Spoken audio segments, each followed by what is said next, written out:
Bismillahirrahmanirrahim. Assalamualaikum warahmatullahi wabarakatuh. Innal hamdalillah nahmaduhu wa nasta'inuhu wa nastaghfiruh wa nastahdihi wa natubu ilaihi wa na'udzu billahi min shururi anfusina wa sayyiati a'malina. May yahdihillahu fala mudilla lahu wa may yudlil falan tajida lahu waliyan mursyida. Asyhadu an la ilaha illallah wahdahu la syarika lah, lahul mulku wa lahul hamdu yuhyi wa yumiitu wa huwa ala kulli syai'in qadir.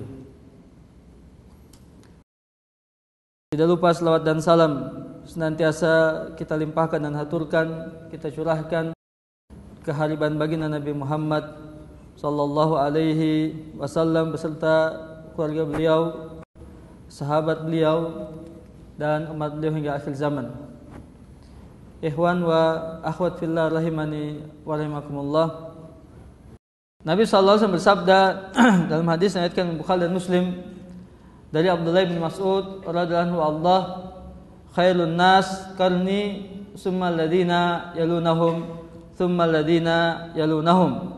Sebaik-baik manusia adalah orang-orang yang hidup pada zamanku, pada masaku, kemudian orang-orang setelah mereka, kemudian orang-orang setelah mereka. Banyak para ulama kita mengatakan bahwa khairul ummah atau khairun nas atau khairul qurun, mereka menyandang gelar sebagai generasi umat Islam yang terbaik. Mereka menyandang gelar sebagai generasi manusia yang terbaik. Sudah barang tentu dalam berbagai aspeknya. Karena tidak mungkin ketika Allah Subhanahu wa taala dan Rasulnya memuji seseorang hanya dalam satu aspek saja, sementara dalam aspek yang lainnya mereka tidak demikian. Dia tidak berhak menyandang pujian tersebut. Berbeda dengan kita. Terkadang kita memuji satu orang, dua orang ataupun beberapa orang yang lainnya, atau pujian itu disematkan kepada satu instansi, satu lembaga, satu badan hukum misalnya berkala internasional misalnya sebagainya yang kita kenal dengan ISO dan seterusnya. Semuanya itu merupakan bentuk rekomendasi kebaikan, bentuk-bentuk pujian-pujian, namun boleh jadi sifatnya sektoral, sifatnya parsial, juz'i, tidak kulli, tidak menyeluruh. Ya, sementara yang disematkan oleh Allah dan Rasulnya sallallahu alaihi wasallam ketika Allah dan Rasulnya menyanjung, memuji dan mentazkiyah, merekomendasikan kebaikan kepada satu generasi, maka sudah barang tentu hal itu merupakan rekomendasi yang menyeluruh, tazkiyah syamilah, tazkiyah mutakamilah, rekomendasi yang menyeluruh mencakup segala aspek yang dibutuhkan, ilmu wa amal, ilmu dan pengamalan, baik menyangkut i'tiqadnya, keyakinannya, baik menyangkut praktek-praktek amal ibadahnya, baik menyangkut metode-metode dakwahnya, baik menyangkut jihad-jihadnya, baik menyangkut ekonominya dan semuanya. Bahwasanya rekomendasi yang diberikan oleh Allah Subhanahu wa taala sebagai Rabbul Alamin, Zat yang alimun bidzatis sudur, Maha mengetahui apa yang ada dalam hati-hati manusia. Allah Tabaraka wa taala mengetahui segala sesuatu di bawah kerajaannya di langit dan di bumi. Tidak mungkin Allah Tabaraka wa taala memberikan tazkiyah, rekomendasi kebaikan atau pensucian atau penyanjungan atau juga bahkan keridhaan dari Allah Tabaraka wa taala lalu Allah tidak mengetahui aspek-aspek setelah rekomendasi itu diturunkan dan juga sebelum rekomendasi itu diturunkan dan sampai kapan berlakunya rekomendasi itu. Kalau kita terkadang rekomendasi itu sifatnya terbatas, yang saya sebutkan tadi, sektoral, parsial, dan ada expirednya, secara temporal saja. Hari ini kita ditazkiyah, boleh jadi besok kita dicela. Hari ini kita dita'dil, boleh jadi besok kita ditajrih, dan begitu seterusnya. Namanya juga kita manusia biasa, tidak seperti orang-orang yang mendapatkan tazkiyah dari Allah dan juga Rasulnya sallallahu alaihi wasallam. Betul, Mereka juga manusia biasa seperti kita. Mereka juga yukhti'un wa yusibun. Mereka bisa terjatuh dalam kesalahan. Mereka juga bisa benar adanya. Namun demikian, kesalahan-kesalahan mereka dibawa oleh kebaikan-kebaikan mereka yang demikian banyaknya. Kebaikan-kebaikan mereka tidak terhitung, tidak terhingga, tidak bisa dinilai, tidak bisa ditandingi oleh generasi sepanjang zaman hingga hari kiamat kelak. Lau kana ahadukum anfaqa misla Uhudin dhahaban lan yablugha muddata ahadihim wala nasifah. Atau kama qala Nabi sallallahu alaihi wasallam. Sekiranya salah seorang di antara kamu menafkahkan hartanya, menginfakkan hartanya jalan Allah, mensedekahkan hartanya jalan Allah, menermakan hartanya jalan Allah sebesar gunung Uhud berupa emas dan perak, berupa perhiasan-perhiasan dunia yang dia miliki semuanya, apa yang dia berikan tidak mampu menandingi apa yang telah dinafkahkan oleh sahabat-sahabat Nabi sallallahu alaihi wasallam, tidak segenggamnya, apalagi setengah genggamnya. Ikhwan dan akhwat fillah rahimani wa rahimakumullah, kita akan melihat beberapa pembahasan dalam kitab Idhahul Mahajjah fi Bayan Sabili Salaf yang disusun oleh Fadilat Syekh Faisal Qazar Al-Jasim hafizallahu taala. Ya, pembahasan kita pada bab yang keempat, ya, insyaallah kita pastinya akan saya tampilkan nanti supaya kita bisa membacanya bersama-sama, bisa kita mengkaji dan meneliknya bersama-sama. Ya, slide yang berupa terjemahannya sudah juga saya siapkan. Dengan cara seperti ini mudah-mudahan kita bisa belajar bersama bahwa apa yang disampaikan ya memang betul-betul sesuai dengan penjelasan dari penulisnya dan tidak mengada-ada dari si pembicaranya. Ya. Nabi SAW menjelaskan al-wasat al-adl. Al-wasat adalah al-adl, yaitu umat pertengahan, yang dimaksud adalah umat yang adil. Umat yang adil. Kalimat al-wasat artinya adalah adil. Ya. Yang pertengahan, yang tidak gulu, tidak berlebihan, dan juga tidak tafrid, dan juga tidak meremehkan. Ma bain ifrat wa tafrid. Gulu, sikap gulu yang berlebihan atau juga yang meremehkan, tetapi dia pertengahan. Banyak para ulama menafsirkan apa yang dimaksud dengan pertengahan. Ya, pertengahan umat Islam dari umat-umat yang lain kalau kita katakan sebagai Nasara dan juga Yahudi, bahwasanya Islam pertengahan di antara kedua milah tersebut terkait dengan hak Isa bin Maryam alaihissalam, terkait dengan haknya Isa bin Maryam alaihissalam, di mana kaum Nasara menganggap dan menjadikan Isa sebagai ibnullah. Waqalat an-Nasara Isa ibnullah. Orang-orang Nasara mengatakan Isa adalah putra Allah, dan orang-orang Nasara menjadikannya sebagai salah satu dari 3 ilah yang disembah oleh mereka. Ya, salah satu dari 3 ilah yang disembah oleh mereka. Sementara sebaliknya, kaum Yahudi menjadikan Isa bin Maryam sebagai walad zina, sebagai anak dari hasil perzinahan. Nasara gulu, berlebih-lebihan mengangkat Isa setinggi-tingginya. Ya, sementara Yahudi merendahkannya serendah-rendahnya. Ya. Karenanya kaum muslimin tidak demikian. Umat Muhammad SAW tidak demikian terhadap hak Isa bin Maryam. Sebagaimana dalam hadis sahih ketika Nabi SAW mengatakan, man syahida annahu la ilaha illallah wahdahu la syarika lah wa anna Muhammadan abduhu wa rasuluh wa anna Isa abduhu wa rasuluh wa kalimatu alqaha ila Maryam wa ruhum minhu.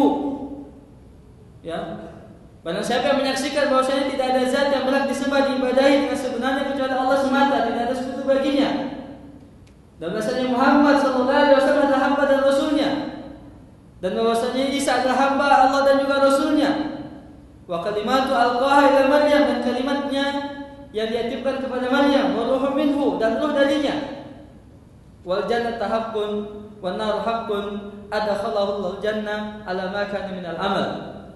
Sementara dia juga bersaksi bahwasanya surga adalah hak, neraka adalah hak, maka Allah masukkan dia ke dalam surga sesuai dengan amalnya.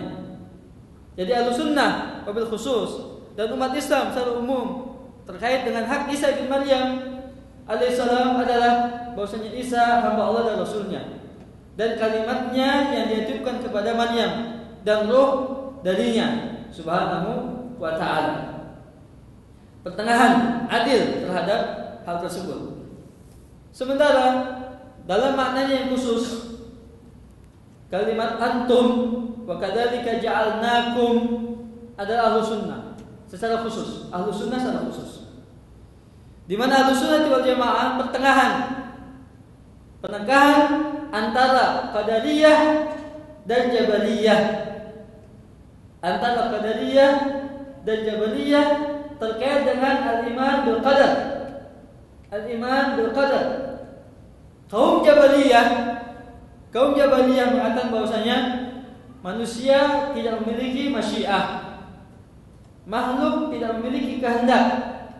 Semuanya mereka mengerjakan atas paksaan dari Rabbul Izzah Subhanahu wa ta'ala. Paksaan dari Allah Ta'ala, dia tidak punya kehendak apa-apa. Kaum Jabariyah menganggap manusia seperti aneh-aneh, bulu yang diterbangkan oleh angin. Kemana angin itu bersembus, maka bulu tadi ikut terbawa oleh angin tersebut, sehingga dia tidak punya memiliki kemampuan apa-apa untuk menolak hembusan angin yang mengenai dirinya, lalu membawa dirinya kemana angin itu suka. Belakangan ini dikejawantahkan seperti halnya wayang. Mereka memahaminya seperti halnya wayang, di mana wayang itu sebagai benda mati sudah barang tentu dia digerakkan mengikuti kehendak dari si dalang. Menang dan kalahnya dia bertarung tergantung si dalang. Menang dan kalahnya dia bertarung tergantung dari si dalangnya. Senang dan susahnya dia tergantung dari si dalangnya. Bahagia dan sengsaranya tergantung si dalangnya. Kaya dan miskinnya tergantung si dalangnya. Begitu katanya. Dia tidak punya pilihan apa-apa. Dia tidak punya pilihan. Kalau disuruh berdiri dia berdiri. Kalau suruh duduk dia duduk. Kalau suruh tengkurap dia tengkurap. Dia tidak bisa menolak dia milik apa-apa.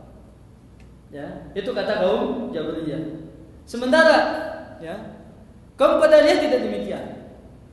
Sebaliknya, semuanya ditentukan oleh pilihan dan keinginan manusia. Allah tidak punya campur tangan dalam apa yang dipilih oleh manusia. Allah tidak punya campur tangan dalam apa yang dilakukan oleh manusia dan juga makhluk yang lainnya. Semuanya menentukan si makhluk itu sendiri. Bahkan Allah tidak mengetahui apa-apa sampai sesuatu itu terjadi, baru Allah mengetahuinya. Kata kaum Qadariyah, yudhilnal qadar. Mereka mengingkari qadar. Ahlussunnah wal Jamaah tidak demikian. Ahlussunnah wal Jamaah tidak demikian. Walladzi khalaqakum wa ma ta'malun. Allah yang menciptakan kalian dan apa yang kalian lakukan. Tetapi Allah katakan, wa ma tasya'una illa an yasha'allahu rabbul alamin. Dan apa yang kamu kehendaki, kamu inginkan, yang kamu pilih, yang kamu mau kerjakan, tidak dapat terwujud kecuali sesuai dengan apa yang Allah kehendaki. Dalam ayat tersebut Allah menerangkan bahwasanya manusia punya kehendak, manusia punya pilihan, manusia punya kemampuan untuk menentukan apa yang ingin dia ambil, apa yang ingin dia raih, apa yang ingin dia kerjakan. Punya kemampuan itu, Allah berikan kemampuan itu. Tetapi terwujudnya apa yang diinginkan tidak lepas daripada kehendak dari Allah Subhanahu wa ta'ala. Contoh yang mudah, sangat sederhana. Insyaallah nanti pada zuhur kita akan makan siang. Masing-masing kita menuju rumah makan. Maka si pelayan rumah makan tersebut akan menanya pada kita, Pak, makan dengan lauk apa? Sudah barang tentu kita akan memilih lauk-lauk yang tersedia di situ. Itu saja sebagai bukti dalil kita punya pilihan itu. Kita punya pilihan itu. Tidak masuk akal ketika seorang ketika ditanya, Bapak makan lauknya pakai apa? Lalu dia menjawab, terserah Allah Subhanahu wa ta'ala. Nah mungkin dia akan menjawab seperti itu. Dan orang yang berakal tidak akan menjawab seperti itu. Dia menjawab terserah Allah Subhanahu wa ta'ala. ya, pasti dia akan memilih A, B, C dan E yang dia suka. Ya. Dan ketika apa yang dia pilih itu diizinkan oleh Allah, juga dikehendaki oleh Allah, maka terjadilah apa yang dia inginkan tadi. Tapi jika tidak juga tidak. Sebagai contoh, ya, semua di antara kita misalnya, ya, yang sudah mengenal bahasa Arab, yang sudah mengenal ilmu yang sangat bermanfaat yang bisa kita raih, kuliah di Universitas Islam Madinah, Saudi Arabia, mungkin semua kita bercita-cita untuk kuliah di Jamiat Islamiyah di Madinah. Semua santri-santri, semua ya orang-orang sudah bisa mengenal bahasa Arab. Tapi ada keinginan kita yang Allah kabulkan dan ada yang tidak Allah kabulkan. Mungkin juga semua kita yang hadir kesempatan majelis taklim ini berniat, bercita-cita dan menginginkan untuk menjadi direktur semua. Tidak ada yang mau jadi karyawan, tidak ada yang mau jadi pegawai, karena disuruh-suruh terus. Ya, susah atur liburnya, mau ngaji aja susah, mau sholat susah katanya. Enak jadi direktur, semua yang jadi direktur semua. Tapi mana yang dipilih oleh Allah?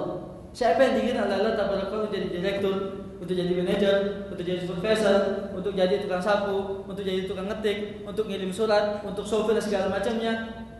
Ya, dia semua yang kita inginkan ya terwujud dengan kehendak Allah Subhanahu wa taala. Itulah Ahlussunnah wal Jamaah, pertengahan antara kaum Qadariyah dan kaum Jabariyah dalam masalah takdir, Kemudian aspek yang ketiga, Ahlussunnah wal Jamaah bil khusus pertengahan antara musyabbihah dan mu'attilah terkait dengan sifat-sifat Allah Subhanahu wa taala. Ahlussunnah wal Jamaah pertengahan antara kaum musyabbihah. Kaum musyabbihah adalah kaum yang menyerupakan sifat-sifat Allah dengan sifat-sifat makhluk.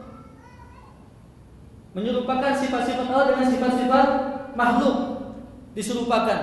Lalu dia mengatakan tangan Allah begini seperti tangan makhluknya, wajah Allah begini seperti wajah makhluknya, dan sifat-sifat Allah yang lain juga begini dan begitu seperti sifat-sifat makhluknya. Ini kaum musyabbihah namanya. Atau sebaliknya mu'attilah, orang-orang yang menghilangkan sifat-sifat Allah dari zahir nasnya, zahir ayatnya, lalu mereka mentawil-tawil, merubah-rubah sifat Allah itu. Seperti misalnya ketika Allah mengatakan biyadikal khair, atau di tanganmu ya Allah kebaikan, dalam surat Al-Imran, biyadikal khair innaka ala kulli syai'in qadir.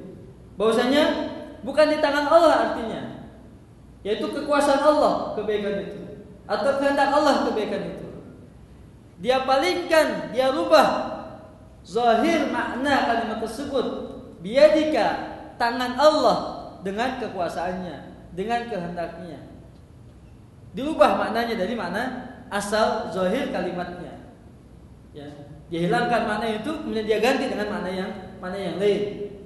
Ketika juga dikatakan yadullahi fawqa aydihim, tangan Allah di atas tangan mereka, lalu mereka mengatakan itu bukan tangan, tetapi kekuasaan Allah di atas kekuasaan mereka. Dan begitu seterusnya, dan begitu seterusnya. Ahlussunnah wal Jamaah tidak demikian. Pertengahan di antara dua kelompok tersebut, bahwa yang dimaksud ya dalam ayat-ayat sifat bagi Allah tabaraka wa taala, sifat-sifat yang sesuai dengan kebesaran, kemuliaan dan keagungan Allah tabaraka wa taala, yaliku bi jalalihi wa 'azamatihi wa la yumathiluhu syai' wa lam yakun lahu kufuwan ahad, laisa kamitslihi syai'un wa huwas samiul basir. Laisa kamitslihi syai'un wa huwas samiul basir. Surah Syu'ara ayat 11. Tidak ada sesuatu yang serupa dengan Allah tabaraka wa taala sifat-sifatnya. Tapi Allah katakan wa huwas samiul basir. Allah Maha mendengar lagi Maha melihat. Di sini Allah menafikan keserupaan sifat-sifatnya dengan makhluk yang lain, dengan siapapun juga. Kemudian kalimat terakhirnya Allah menetapkan bahwasanya Dia memiliki nama dan juga sifat. Seperti ucapan kita atau bacaan kita di surat Al-Ikhlas, wa lam yakun lahu kufuwan ahad. Tidak ada sesuatu pun yang serupa dengan Allah tabaraka wa taala. Kesamaan istilah dalam bahasa Arab tidak mengharuskan kesamaan dalam hakikatnya. Kesamaan istilah itu untuk menunjukkan kesempurnaannya, tidak mengharuskan kesamaan dalam hakikatnya. Sehingga yang diserahkan oleh Ahlussunnah wal Jamaah terkait dengan sifat-sifat adalah hakikat daripada sifat itu. Hanya Allah Subhanahu wa taala mengetahuinya. Maknanya secara zahir kembali dan berpulang kepada bahasanya, yaitu bahasa Arab, agar kita memahaminya. Alif lakum misal. Contoh. Istilah kaki. Istilah kaki. Kalimat kaki, istilah kaki, ya, bisa kita sematkan pada siapa saja, pada apa saja. Namun hakikat daripada kaki-kaki itu berbeda satu dengan yang lainnya, tergantung kepada siapa kaki itu disandarkan. Kita manusia punya kaki. Meja ini punya kaki. Kursi ini punya kaki. Termasuk mikrofon ini pun punya kaki. Dan kaki-kaki yang lain. Apakah kaki-kaki itu sama satu dengan yang lain? Tidak. Kaki-kaki itu sesuai dengan kepada siapa dia sandarkan. Ketika kita mengangkat kakinya kita manusia, ya sudah barang tentu yang seperti itu. Yang sesuai dengan si manusianya. Dan mungkin kaki kita manusia disamakan seperti kaki meja, atau disamakan seperti kaki mikrofon seperti ini, atau disamakan dengan kaki kursi. Tidak bisa disamakan satu dengan yang lain. Meskipun istilah yang digunakan satu, yaitu kaki. Walillahil masalul a'la. Allah lebih tinggi berupa dari semuanya itu untuk pendekatan makna. Kesamaan istilah tidak mengharuskan kesamaan dalam hakikatnya. Dan bahwa itu menunjukkan kesempurnaan bagi Allah Subhanahu wa taala. Di antara kita saja kita mengatakan, mohon maaf, siapa manusia yang sempurna, yang punya kaki atau tidak punya kaki? Yang punya kaki lebih sempurna daripada yang tidak punya kaki. Ya, sifat-sifat itu menunjukkan kesempurnaan bagi Allah Taala yang sesuai dengan kebesarannya, keagungannya, dan tidak serupa dengan makhluknya. Itulah pertengahannya kaum muslimin, umat Islam, umat Muhammad sallallahu alaihi wasallam, wabil khusus Ahlus Sunnah wal Jamaah. Wa kadzalika ja'alnakum ummatan wasatan. Litakunu syuhada 'alan nas, agar kamu semua umat Islam, umat Muhammad sallallahu alaihi wasallam sebagai saksi-saksi bagi manusia-manusia sebelumnya, bagi generasi-generasi sebelumnya, bagi nabi-nabi sebelumnya. Ketika Nuh alaihissalam dihadapkan dalam mahkamah ilahi dari Allah Taala, sudahkah Nuh alaihissalam menyampaikan risalah dan dakwahnya Allah Taala kepada kaumnya? Maka Nuh mengatakan, bala, iya, aku sudah sampaikan. Lalu Allah katakan, siapa saksimu? Maka Nuh mengatakan, umat Muhammad sallallahu alaihi wasallam. Begitu pula nabi-nabi yang lain, Syuaib, Yusuf, Musa, Harun, semua nabi-nabi yang lain mengambil saksi dari umat Muhammad sallallahu alaihi wasallam. Kenapa? Termaktub dalam Al-Qur'anul Karim. Semuanya dijelaskan, semuanya diterangkan betapa dakwahnya pada Nabi dan Rasul menyuruh umatnya untuk mengibadahi, beribadah, mentauhidkan Allah Subhanahu wa taala dan tidak menyekutukan dengan yang lain. Maka kita sebagai saksi bagi semua para Nabi dan Rasul yang menyampaikan dakwah tauhid kepada umatnya, kepada kaumnya. Sementara Rasul sallallahu alaihi wasallam sebagai saksi atas diri kita. Apakah Rasulullah sallallahu alaihi wasallam telah menyampaikan semua perintah Allah, risalah Allah kepada kita sebagai umatnya? Maka jawabannya iya. Dan disaksikan oleh Allah Tabaraka wa taala. Perhatikan khutbah Nabi sallallahu alaihi wasallam di Yaumul Mina. Khutbah Nabi sallallahu pada hari Mina. Tanggal 10 Zulhijjah ketika beliau menaikkan haji wada, haji yang terakhir. Tidak lama setelah itu, beberapa bulan kemudian beliau sallallahu alaihi wasallam wafat. Hadis riwayat Imam Ahmad, Bukhari dan Muslim dan juga yang lainnya dari Abu Bakar radhiyallahu anhu. Nabi SAW mengatakan, "Inna zamana qad istadara ka hayati yauma khalaqas samawati wal ard. As-sanatu 12 syahran minha arba'atul hurum. Salasatun mutawaliyah wa wahidus sad atau salasatun mutawaliyah Dzulqa'dah, Dzulhijjah wa Muharram wa Rajab Mudhar ma baina Jumadi wa Sya'ban." Sesungguhnya zaman berputar seperti keadaannya ketika Allah menciptakan langit-langit dan bumi. 1 tahun 12 bulan, di antaranya ada 4 bulan diharamkan, 3 berturut-turut, Dzulqa'dah, Dzulhijjah dan Muharram, dan Rajab yang dikagungkan, dimuliakan oleh kabilah Mudhar yang berada di antara Jumadil Akhir dan Sya'ban. Lalu Nabi mengatakan, "Ayyu yaumikum hadza?" Hari apa ini? Sahabat-sahabat sallallahu alaihi wasallam ridwan alaihim ajma'in, mereka menjawab Allah wa Rasulullah alam. Allah dan Rasulnya lebih mengetahui.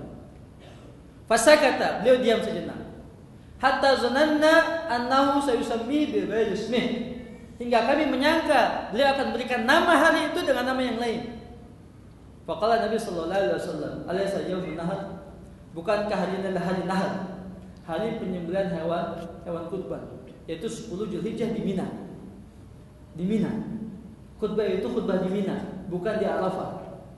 Sebagian para penceramah mengatakan khutbah itu di Arafah, bukan di Arafah, itu di Mina. Khutbah di Arafah pelajaran Nabi tentang manasik haji. Khutbah Nabi di Arafah tentang manasik haji. Sementara itu isi khutbah di Mina. Lalu beliau mengatakan lagi, bertanya lagi, ayu syahrukum hadza? Bulan apa ini? Mereka mengatakan Allah wa Rasulullah alam.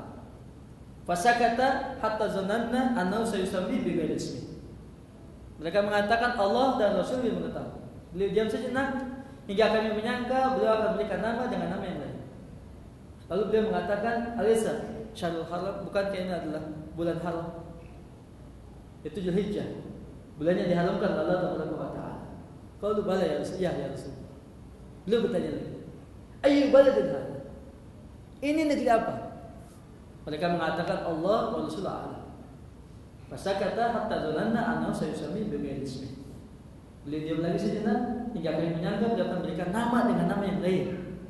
Lalu beliau mengatakan, alaysa hadzal baladul haram? Bukankah ini adalah negeri yang haram? Qalu bala, ya Rasulullah. Beliau setelah itu bersabda yang bisa disebut dengan Mina Syartar, piagam Mina.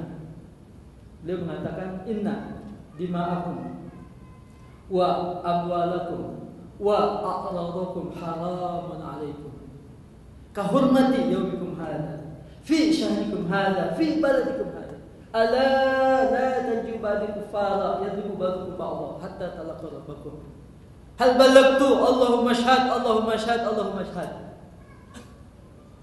Sesungguhnya darah-darah kalian, harta-harta kalian, kehormatan-kehormatan kalian haram atas kalian, terpelihara, terjaga. Tidak boleh darah kaum muslimin dialirkan tanpa alasan yang hak, haram hukumnya. Tidak boleh harta kaum muslimin diambil tanpa alasan yang hak, haram hukumnya. Tidak boleh kehormatan kaum muslimin dicabik-cabik, dinodai tanpa alasan yang hak, haram hukumnya. Seperti keharaman hari kalian hari ini, di bulan kalian bulan ini, di negeri kalian, di tanah haram ini. Ketahuilah, janganlah kalian kembali sepeninggalku menjadi orang-orang kafir. Sebagian membunuh sebagian yang lain hingga kalian bertemu dengan Rabb kalian. Ya Allah, saksikanlah. Sudahkah aku sampaikan ini? Sudahkah aku sampaikan ini? Sudahkah aku sampaikan ini? Beliau mengambil saksinya kepada Allah Taala. Wa yakuna rasul alaikum syahida, dan Rasul menjadi saksi atas kalian. Jadi syahid daripada ayat yang mulia ini merupakan tazkiyah sekali lagi dari Allah Subhanahu wa taala kepada sahabat-sahabat Nabi sallallahu alaihi wasallam. Ayat yang kedua, firman Allah Taala, kuntum khairu ummatin ukhrijat lin-nas. Ta'muruna bil ma'ruf wa tanhauna 'anil munkar wa tu'minuna billah. Kalian sebaik-baik umat yang datang untuk manusia, karena kalian menyuruh yang ma'ruf, mencegah dari munkar, dan kalian beriman pada Allah. Iwan sekalian yang Allah Taala. Memahami Al-Quran, ya, secara kontekstual, ya, bahwa semua ayat Al-Quranul Karim Allah turunkan pertama kalinya untuk siapa? Kepada siapa? Di tengah-tengah siapa? Pada masanya siapa? Jawaban semua itu adalah sahabat Nabi sallallahu alaihi wasallam. Maka semua pembicaraan atau khitab pembicaraan Allah Tabaraka wa Taala pertama kalinya kepada sahabat-sahabat Nabi sallallahu alaihi wasallam. Maka mereka yang lebih layak untuk menyandang semua pembicaraan itu. Generasi sesudahnya mengikutinya.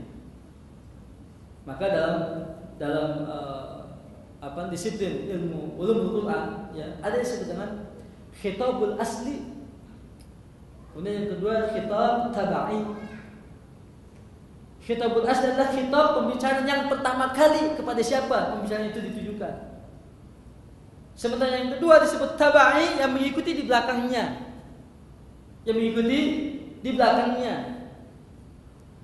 Ketika Nabi mengatakan atau ketika Allah berfirman kepada Nabi sallallahu alaihi wasallam, "Qul wallahu ahad." Qul, katakan. Siapa yang disuruh pertama kali mengatakan itu? Nabi Muhammad sallallahu alaihi wasallam. Itu disebut dengan khitabul asli. Khitab pertama kali. Kepada siapa khitab itu, pembicaraan itu ditujukan? Yaitu kepada Nabi kita Muhammad sallallahu alaihi wasallam. Kita sebagai umatnya tabai, mengikuti beliau di belakangnya. Maka kita pun wajib mengatakan qul wallahu ahad.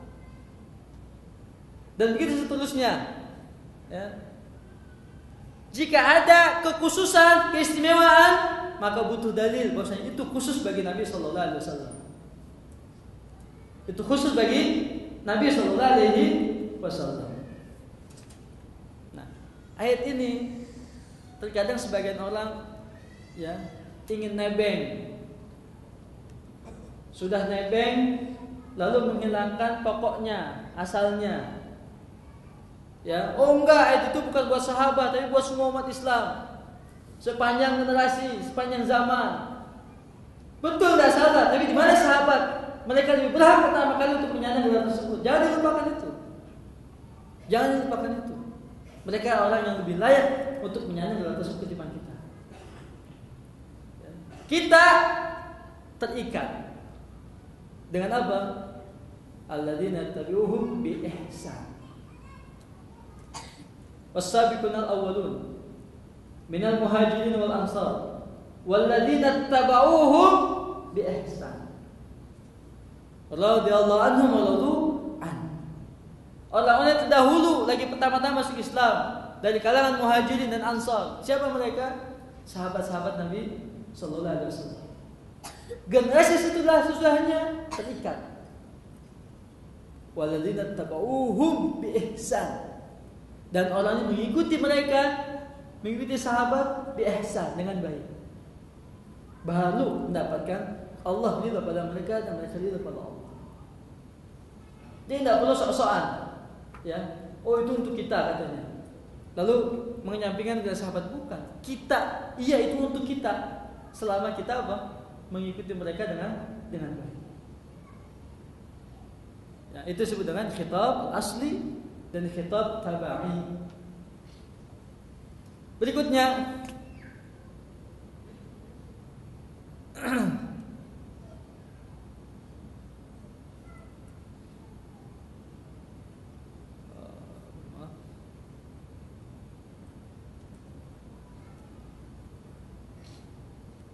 ya. Wan Abdullah radhiyallahu anhu. Biasanya kalau disebut Abdullah yang dimaksud adalah Abdullah bin Mas'ud. Ada juga Abdullah bin Abbas, tapi lebih populer dengan Ibnu Abbas atau Ibnu Umar. Juga Abdullah namanya. Ya. Juga Ibnu Zubair, Abdullah juga namanya. Tapi kalau Abdullah saja dimutlakan, apalagi di Bukhari dan Muslim, akan dimaksud adalah Ibnu Mas'ud radhiyallahu anhu. Ya. An Abdullah ibn Mas'ud radhiyallahu anhu, an Nabi sallallahu alaihi wasallam, qala khairun nas qarni, summa alladhina yalunahum, summa alladhina yalunahum. Sebaik-baik manusia pada zamanku. Manusia pada zamanku. Ya, pada masaku. Yaitu di mana Rasulullah masih hidup di tengah-tengah mereka. Itu sahabat-sahabat Nabi sallallahu alaihi wasallam. Ya. Kemudian orang-orang setelah mereka, kemudian orang-orang setelah mereka. Hadis ini yang disebut dengan khairiyatu ummah. Khairiyatu ummah. Jadi gelar kebaikan umat. Gelar untuk kebaikan umat. Kepada siapa gelar itu diberikan? Kepada 3 generasi. Generasi sahabat, tabi'in dan tabi'in. Ya, hadis ini yang lebih populer 3 generasi. Meskipun ada perawi mengatakan apakah Rasulullah menyebutkan 2 kali atau 3 kali katanya begitu. Setelah generasi sahabat Nabi sallallahu alaihi wasallam, tapi ini yang masyhur, ini yang populer. Ya, yaitu generasi sahabat, tabi'in dan tabi'in. Ini sebenarnya khaidatul ummah. Di mana kebaikan syariat, kebaikan agama yang ada pada 3 generasi ini jauh lebih banyak ketimbang kejelekan-kejelekan yang ada pada zaman-zaman tersebut. Ya, kebaikan-kebaikannya jauh lebih banyak ketimbang kejelekan-kejelekan yang ada pada zaman tersebut. Ya, karena tidak bisa dipungkiri pada sejarah. Ya, ada kejelekan-kejelekan dalam perjalanan ya pada abad-abad tersebut. Tetapi kebaikan agama, kebaikan syariat jauh lebih banyak daripada kejelekannya. Ya, bahkan disebutkan dalam hadis Anas bin Malik, tidaklah ada satu zaman yang datang kecuali sesudahnya lebih jelek daripada sebelumnya. Ya. Lebih jelek daripada sebelumnya. Seperti halnya air yang mengalir dari mata air. Semakin dekat ke sumber mata airnya, maka air itu semakin jernih. Tapi semakin jauh air itu mengalir, maka semakin kotor, semakin keruh dan banyak membawa ya penyakit. Kan begitu. Ya, tapi kalau lebih dekat kepada sumbernya, maka dia lebih jernih dan lebih bersih. Dan begitulah generasi-generasi sahabat Nabi sallallahu alaihi wasallam lebih dekat kepada wahyu, lebih dekat kepada Al-Qur'an, lebih dekat pada hadis-hadis Nabi sallallahu alaihi wasallam. Ya, tabi'in ya, ring 2 atau ring 1 lah, ya. Tapi tabi'in ring 2-nya. Setelah itu timbul berbagai fitnah-fitnah yang melanda. Bahkan sebagian orang mengatakan dengan the golden age bagi kaum muslimin pada abad ketiga ke-4 Hijriah, ya. Ini propaganda yang menurut saya wallahu a'lam bishawab, ya. Di satu sisi ya karena penerjemahan buku-buku, kitab-kitab Romawi dan Persia. Buku-buku Yunani, Romawi dan Persia. Diterjemahkan dalam bahasa Arab sehingga bercampur ya ilmu-ilmu itu dengan apa yang berasal dari kaum muslimin. Meskipun dikatakan di situ ada berkembang teknologi modern, ya pengetahuan teknologi modern, tetapi dalam konteks akidah, ya keyakinan dan pengamalan, ya jauh lebih buruk daripada generasi yang datang sebelumnya. Wallahu a'lam bishawab. Qala Khatib Al-Baghdadi rahimahullah taala, bab ma jaa fi ta'dilillahi wa rasulihi lis-sahabah wa annahu la yuhtaju ila su'al anhum wa innama yajibu fi man dunahum.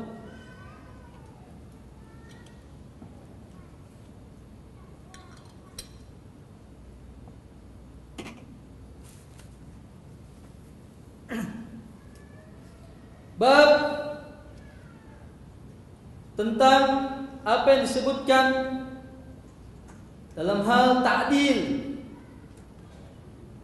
rekomendasi keadilan atau pujian atau sanjungan, ya, atau pemberian status sebagai orang yang adil.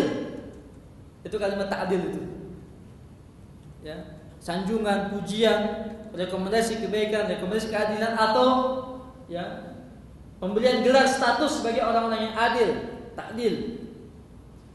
Ta'dilnya Allah dan Rasulnya sallallahu alaihi wasallam bagi sahabat. Jumlah alim majma'in. Wa annahu, dan sesungguhnya la yuhtaju ila su'al anhum, tidak dibutuhkan mempertanyakan tentang keadaan mereka.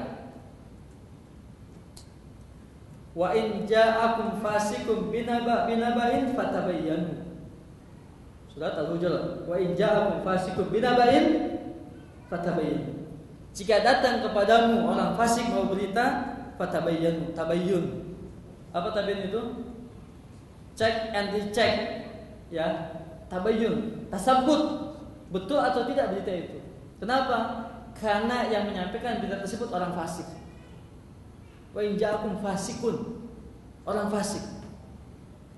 Al-fusuq al-khuruj min ta'atillah atau an ta'atillah. Orang fasik atau kefasikan adalah keluar dari ketaatan kepada Allah.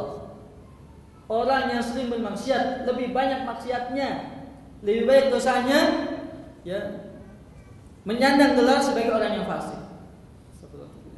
Menyandang gelar sebagai orang yang fasik. Sebenarnya tentu mungkin kita semua, terutama saya, ya, berhak menyandang gelar sebagai orang yang fasik, di mana kemaksiatannya, kejelekannya lebih banyak daripada kebaikan-kebaikannya. Maka berita yang dibawa Mesti ditasabbut dulu, ditabayyun dulu. Betul tidak beritanya? Para ahli hadis mengatakan jika yang membawa orang yang adil, tidak perlu lagi untuk dicek, karena orang itu orang yang adil, bukan orang yang fasik. Apalagi keadilannya disematkan oleh Allah dan Rasulnya Sallallahu Alaihi Wasallam, sehingga tidak perlu untuk ditanyakan, ditelisik, dicari-cari tentang keadaan mereka. Wa innama yajibu fi man dunahum, akan tetapi wajib untuk mempertanyakan, menelisik dan mencari-cari tentang hakikat keadaan sebenarnya bagi orang-orang yang datang setelah mereka, setelah sahabat-sahabat Nabi sallallahu alaihi wasallam. Kullu hadisin ittasala isnaduhu baina man rawahu wa baina Nabi sallallahu alaihi wasallam lam yalzam al-amalu bihi illa ba'da thubuti adalati rijalihi wa yajibu an-nadharu fi ahwalihim siwa sahabi alladhi rafa'ahu ila Rasulullah sallallahu alaihi wasallam li'anna adalat as-sahabati thabitatun ma'lumatun bi ta'dilillahi lahum wa ikhbarihi an taharatihim wa ikhtiyarihi lahum fi nasil Qur'an. Semua hadis yang sanadnya bersambung antara orang yang meriwayatkannya dengan Nabi sallallahu alaihi wasallam tidak lazim, tidak harus diamalkan hadis tersebut kecuali telah sabit keadilan para perawinya.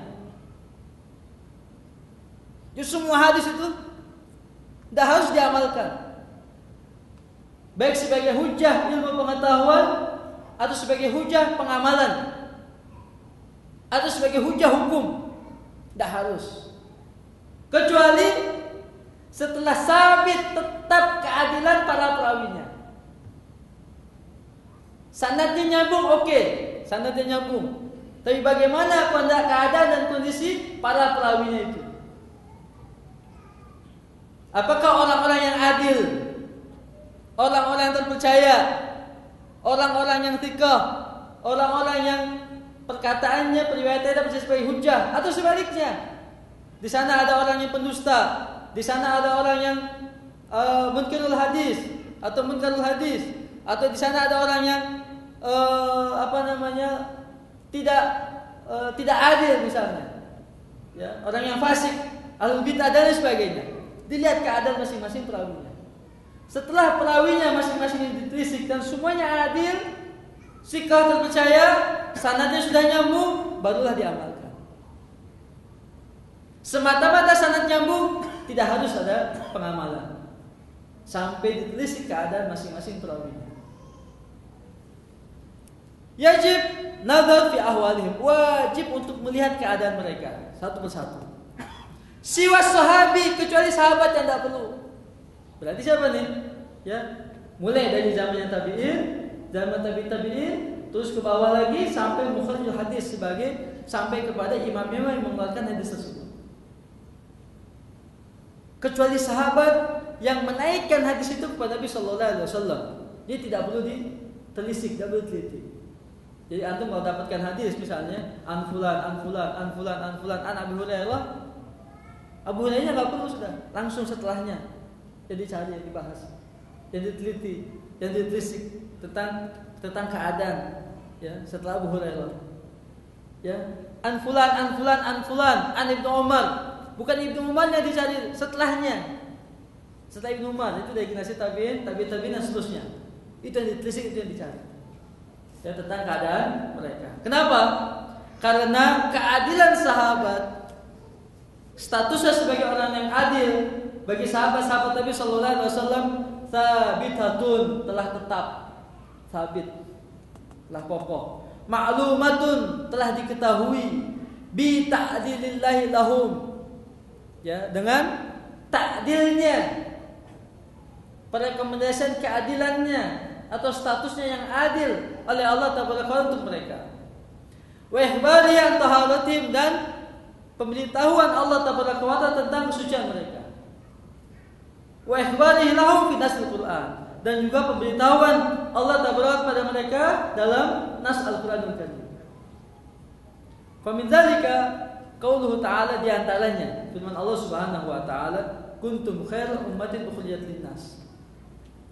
Wa qulu, di antaranya, wa kadzalika ja'alnakum ummatan wasata litakunu syuhada 'alan nas wa yakuna rasul 'alaikum syahida. Wa hadzal lafzu wa in kana 'aman fal muradu bihi al-khas wa qila wa huwa warid fi sahabati duna ghairihim. Diriwayatkan oleh Imam Al-Baghdadi dalam kitab beliau Al-Kifayah. Di antaranya dua ayat tadi yang sudah kita singgung, beliau mengatakan lafaz ini meskipun lafaznya umum, ya, umum, generalisir, ya, umum pada semua kaum muslimin, untuk semua kaum muslimin, akan tetapi yang diinginkan dengan lafaz ini khusus. Dan bahkan ada di antara ulama salaf yang mengatakan ayat tersebut khusus bagi sahabat-sahabat Nabi sallallahu alaihi wasallam, bukan kepada generasi setelahnya. Dan banyak ayat-ayat yang senada yang seperti itu.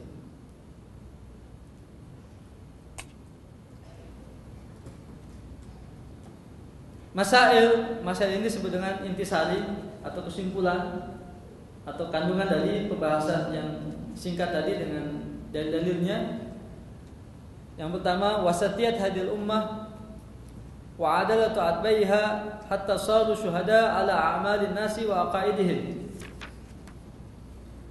Wasatiyah, pertengahannya, ya, umat ini atau keadilannya umat ini dan keadilan para pengikutnya hingga mereka dijadikan sebagai saksi-saksi bagi perbuatan-perbuatan semua umat manusia dan keyakinan-keyakinan yang ada pada mereka dari semua generasi umat manusia sebelumnya.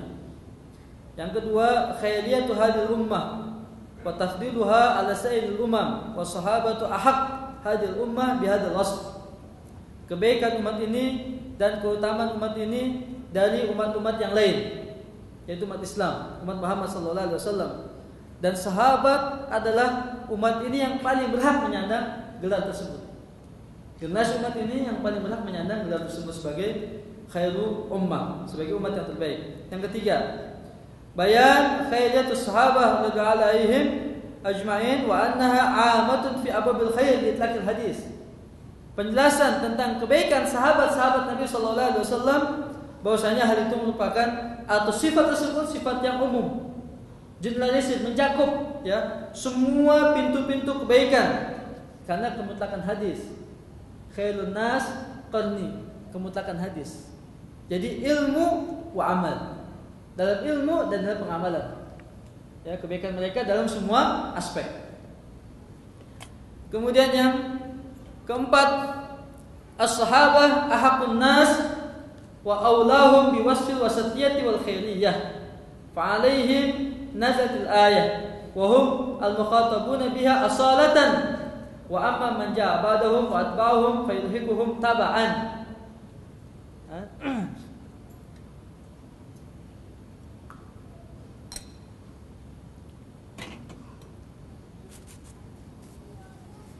Sahabat adalah manusia yang paling berhak dan paling utama menyandang gelar sebagai kaum yang atau umat yang wasatiyah dan khairiyah, umat yang pertengahan, umat yang terbaik.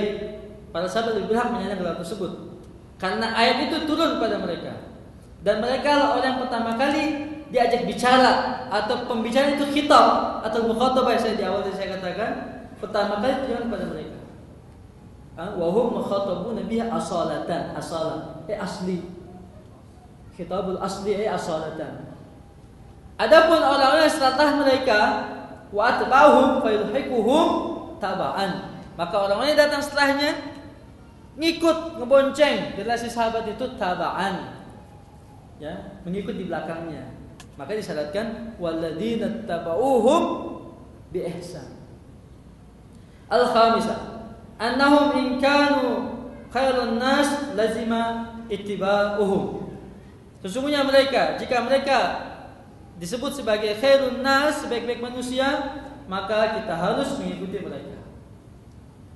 Harus mengikuti mereka. Ya. Karena yang kita contoh, yang kita ikuti adalah orang yang terbaik. Orang yang terbaik. tahdid mafhum al-wasatiyah wa nahat tariqus salaf wa ma kana alaihi sahabah radhiyallahu anhum. Tahdid ini pembatasan. Tahdid pembatasan. Pembatasan terhadap pemahaman tentang wasatiyah. Makna yang dimaksud dengan wasatiyah ya adalah tariqus salaf, jalan generasi salaf. Ya.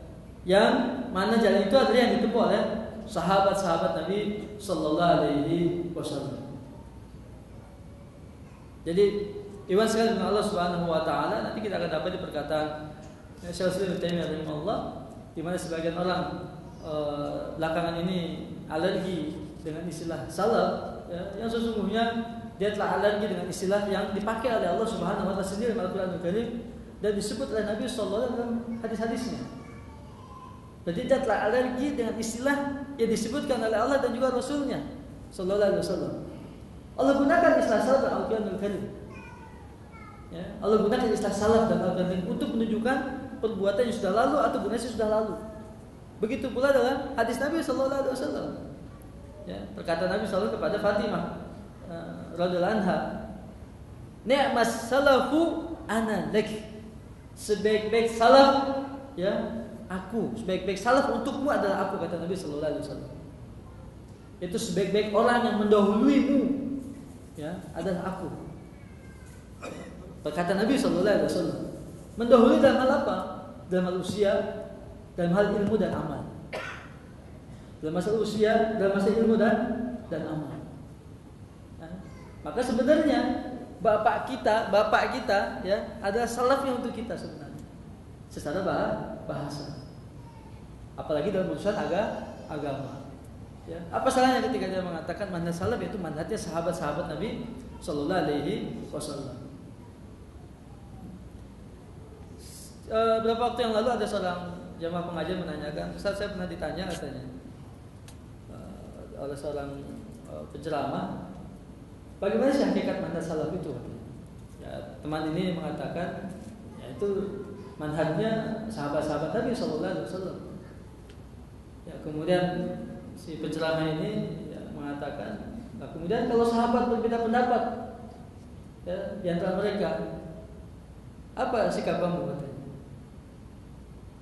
Bingung jawabnya. Berbeda pendapat, istihad kan itu berbeda pendapat. Dia bingung. Ya, karena kita dapati sahabat-sahabat juga berbeda satu dengan yang lainnya dalam bab-bab istihad. Ya, dalam masalah haji.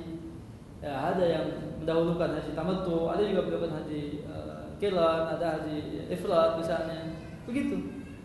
Ya, kisah dua orang sahabat yang diutus Nabi sallallahu alaihi wasallam, yang satu salat asar ya di waktunya, yang satu salat asar di kabilah oleh Nabi sallallahu alaihi wasallam, berbeda satu dengan yang lain misalnya. Ini karena ya belum sampai untuk pelajari disiplin ilmu ushul fikih. Maka Ahlussunnah wal Jamaah yang benar ketika mendapati dua orang sahabat berbeda dalam masalah istihad dan dua-duanya dibenarkan oleh Nabi sallallahu alaihi wasallam, maka dia boleh memilih salah satunya dan tidak berpendapat dengan pendapat ketiga yang tidak berasal dari sahabat Nabi sallallahu alaihi wasallam.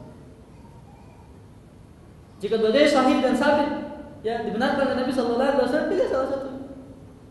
Tidak ada salahnya, pilih salah satu. Ya. Tapi tidak boleh bikin pendapat yang ketiga. Pendapatnya sendiri atau pendapat siapa, tidak boleh.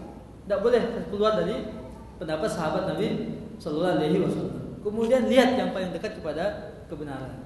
Jika mampu ya dengan menghargai pendapat yang lain yang berasal juga dari sahabat Nabi sallallahu alaihi wasallam dalam masalah tersebut. Wallahu a'lam. Pembahasan tentang itu panjang sekali. Baik, kita lanjutkan bab yang kelima. Al-amru atau kalau mudhaf ilaihi, babil amri bittiba'i manhaj salaf. Bab perintah mengikuti manhaj salaf. Perintah mengikuti manhaj salaf. Ikhwan sekalian dengan Allah tabaraka wa taala, manhaj itu dalam terjemahannya ya metode atau metodologi. Metodologi itu satu kumpulan kriteria dawabit ya dalam menjalankan satu permasalahan. Ada kriteria-kriterianya. Antum yang kuliah atau kita yang kuliah, dulu ketika kita nulis skripsi atau tesis atau disertasi, di sana ada metodologi penelitian. Metodologi penelitian, ya. Itu metodologi namanya. Mau dengan menggunakan metodologi misalnya, library research misalnya, penelitian kepustakaan, ya, atau penelitian lapangan, atau penelitian statistik, atau penelitian apa misalnya. Ada metode-metodenya. Dan dia buat metode-metodenya dulu, baru dia meneliti, mengkaji. Kan begitu. Itu manhaj namanya, itu metode namanya. Ya, dibuatkan dulu metodenya, baru meneliti. Jangan asal sembarangan meneliti, mengumpulkan data, bagaimana cara mengolahnya sementara dia tidak punya metodenya untuk mengolah itu. Tidak ketemu hasilnya bagaimana? Rancu. Data-data yang dipilih semuanya sembarang, dia ambil semua data. Ya, tidak bisa dia memilah dan memilih, mengumpulkannya. Nah, kita yang kuliah paham ya yang seperti itu. Nah, manhaj itu metode tadi. Metode dalam kita beragama namanya. Metode kita memahami Al-Quran. Metode bagaimana kita memahami hadis-hadis Nabi Sallallahu Alaihi Wasallam. Metode bagaimana kita ya memahami perkara-perkara akidah. Metode bagaimana kita memahami praktek-praktek amalia ibadah. Dilihat bagaimana sahabat Nabi Sallallahu Alaihi Wasallam berjalan di atas metode-metode itu. Itu namanya manhaj. Dan ini disebut dengan manhaj salaf, yaitu manhaj generasi sahabat-sahabat Nabi Sallallahu Alaihi Wasallam, kemudian tabi'in dan tabi'in. Ya, periodisasi salaf untuk 3 generasi, sahabat, tabi'in dan tabi'in. Setelah 3 generasi itu disebut dengan metode khalaf. Metode khalaf, metode generasi yang belakangan. Konotasinya yang khalaf itu tidak mesti jelek. Konotasinya ya, yang khalaf itu tidak mesti jelek. Generasi yang belakang itu tidak mesti jelek. Ketika mereka bersambung dengan generasi yang pertama, generasi salaf. Karena konotasi salaf ya, konotasi positif, konotasi yang baik. Tidak ada konotasi yang jelek bagi generasi salaf. Meskipun ya ada para ulama mengkaitkan dengan as-salaf as-saleh. Dan ketika disebutkan salaf maksudnya adalah salafus saleh. Yang ngapain juga kita sebut salaf salafut taleh. Ya, salaf yang jelek. Ya. Di sana ada Abu Jahal, di sana ada Abu Lahab. Itu kan salaf yang jelek itu. Ya buat apa kita jelas-jelas mengikuti mereka misalnya. Ya. Di sana juga ada Al-Ma'mun pada abad ketiga. Ya, yang jelek, ngapain mengikuti generasi yang jelek? Sebenarnya tentu kita mengikuti generasi yang baik. Jadi kalimat salaf jika diitlakkan namanya salafus saleh. Ya, dan terdiri dari sahabat, tabi'in dan tabi'in. Setelahnya disebut dengan generasi khalaf. Generasi datang belakangan. Ya. Jadi tidak ada salahnya ya ketika kita menilik dan melihat bagaimana kita beragama ini ya dengan mengikuti apa yang dilakukan oleh sahabat-sahabat Nabi Sallallahu Alaihi Wasallam. Lima alim ajma'in. Ya. Kalau masih fobia, kalau masih alergi dengan istilah salaf, udah manhaj sahabat dah gitu aja. Ya.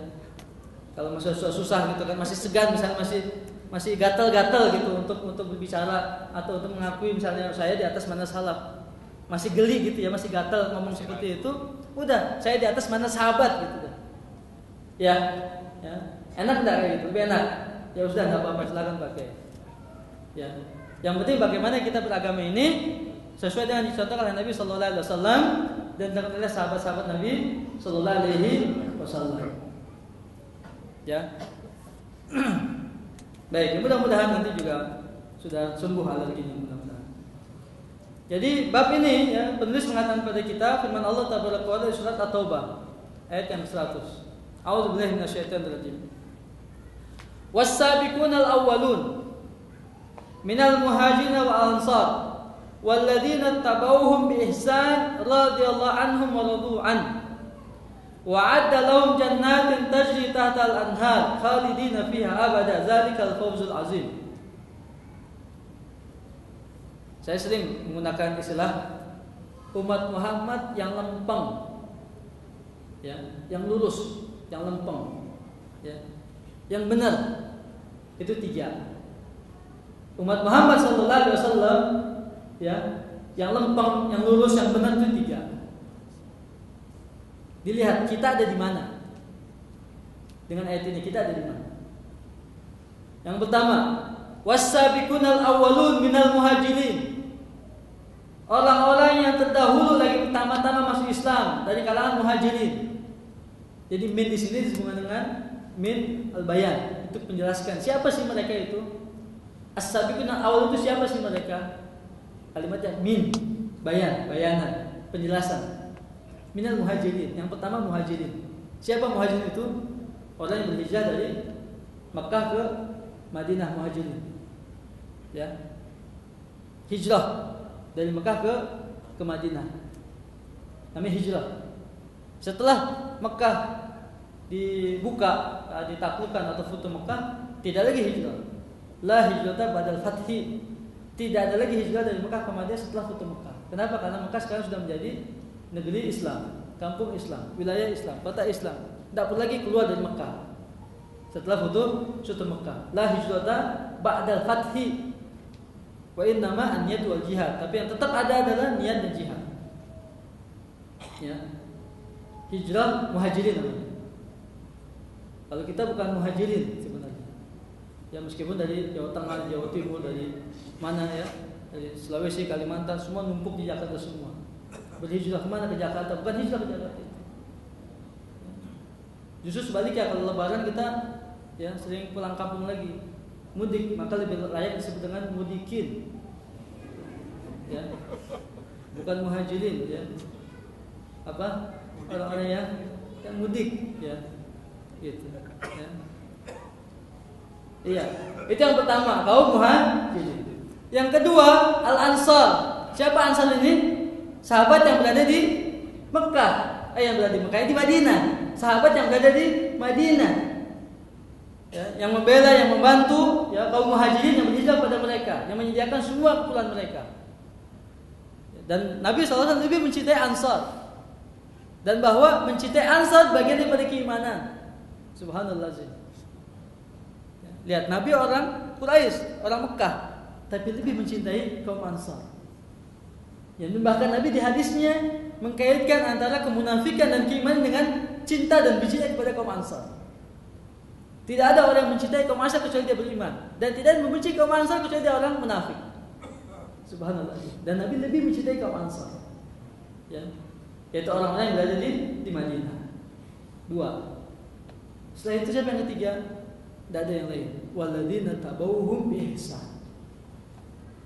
Kita bukan yang pertama, kita bukan yang kedua, maka hendaknya kita menjadi yang ketiga. Walladzina tabauhum bi ihsan. Orang-orang mengikuti mereka, muhajirin dan ansar, bi ihsan, dengan baik. Ya, the good followers. Jadilah sebagai orang mengikuti mereka yang baik-baik, dengan cara yang baik. Tidak perlu ditambah, tidak perlu dikurangi. Ya.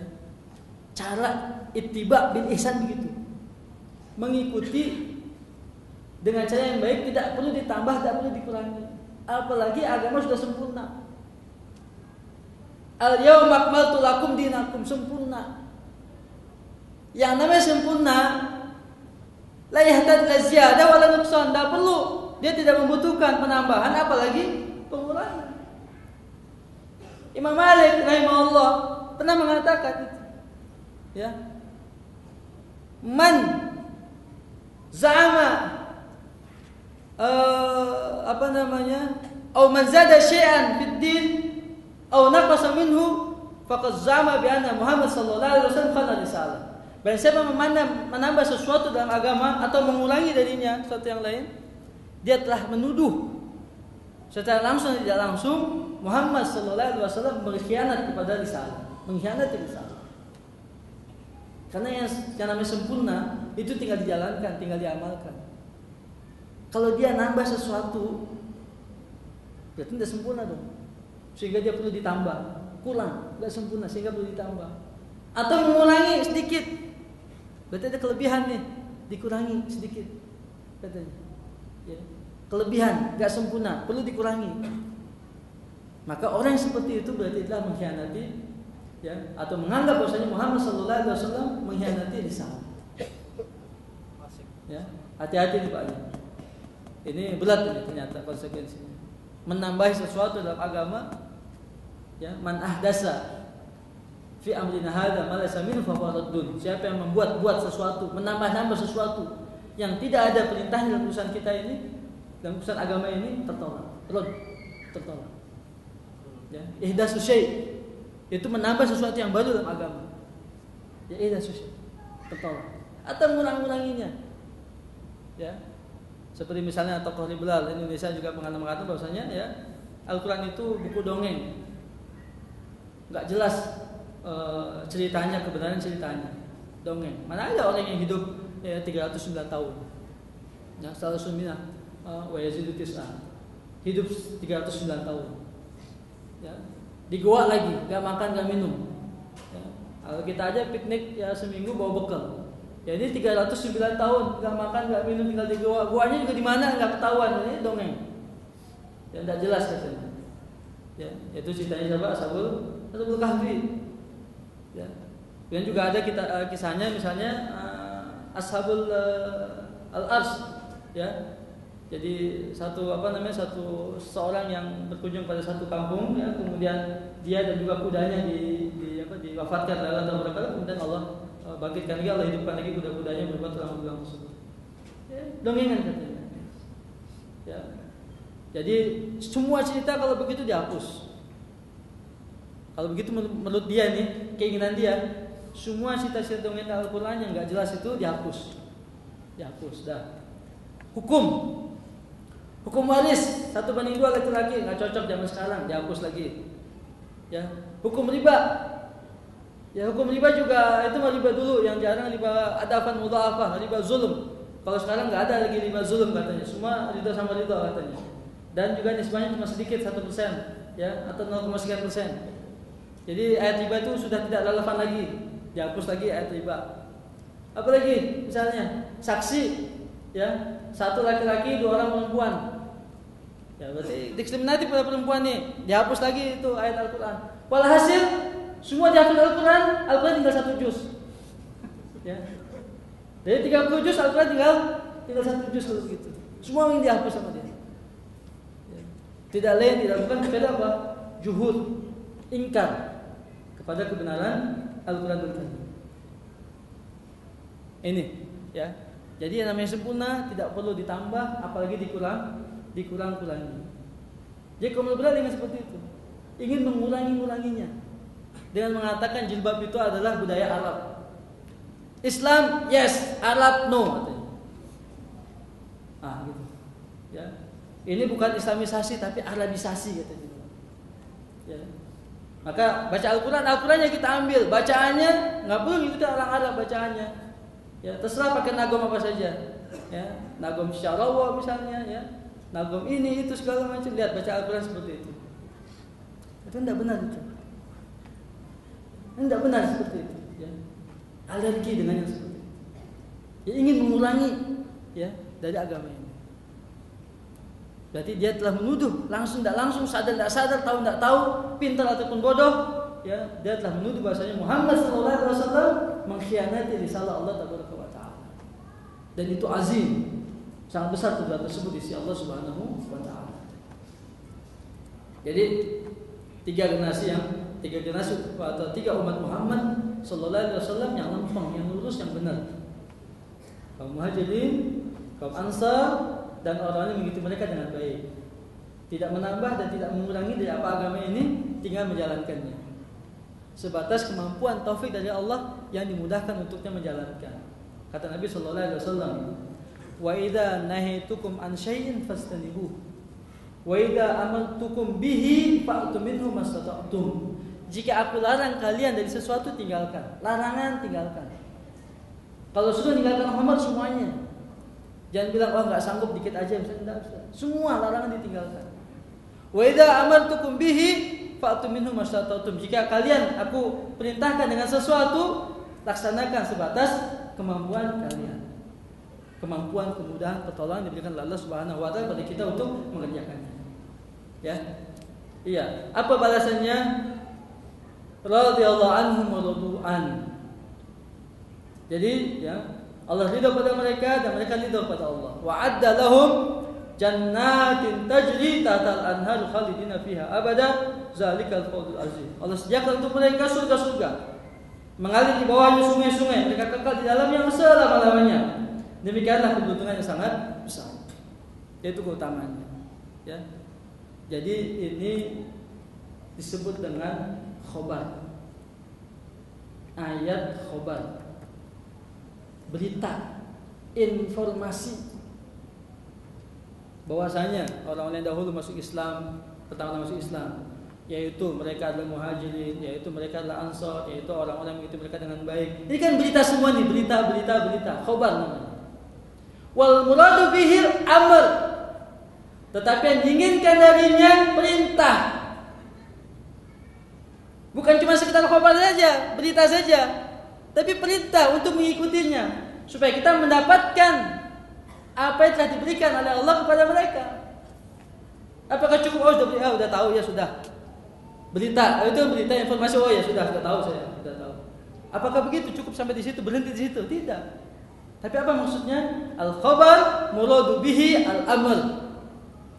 Ya, berita yang dimaksudkan dengannya perintah.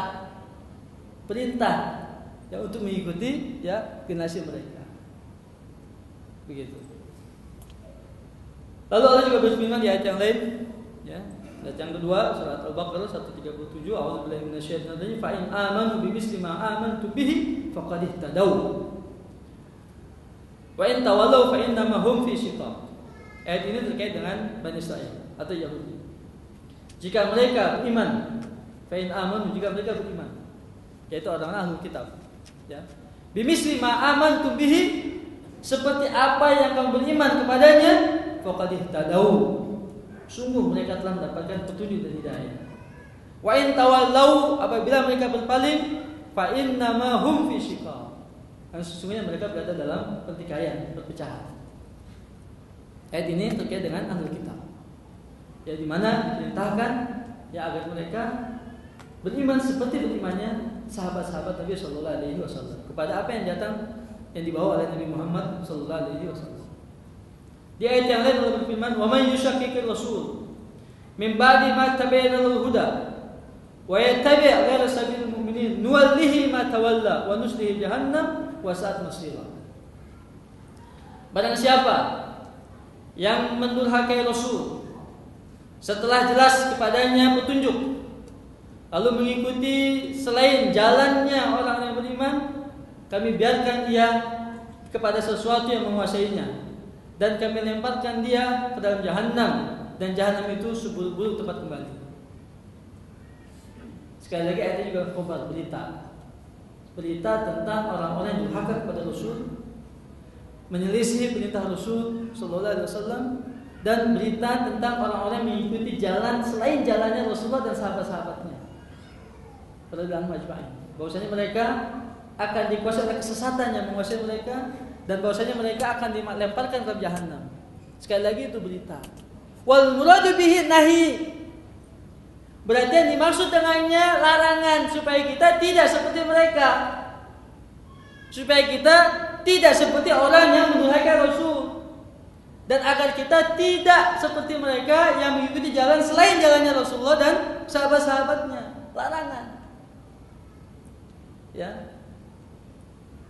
Kaidahnya kaidah finahi, an-nahyu an syai'in amrun bididdih. Larangan dari sesuatu maknanya adalah perintah lawannya.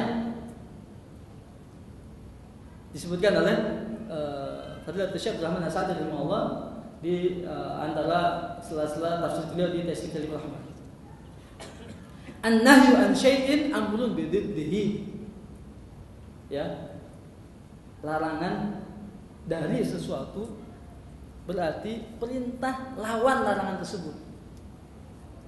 Perintah larangan tersebut. Ya.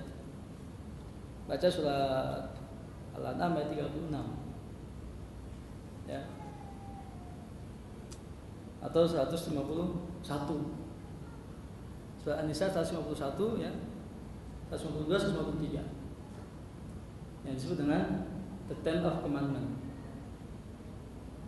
10 titah ilahi. Ya. Di mana di awal ayat tersebut Allah katakan yang diharamkan. Innama harrama 'alaikum an tusyriku bi syai'a. Innama harrama 'alaikum an tusyriku bi syai'a. Kita buka ayatnya.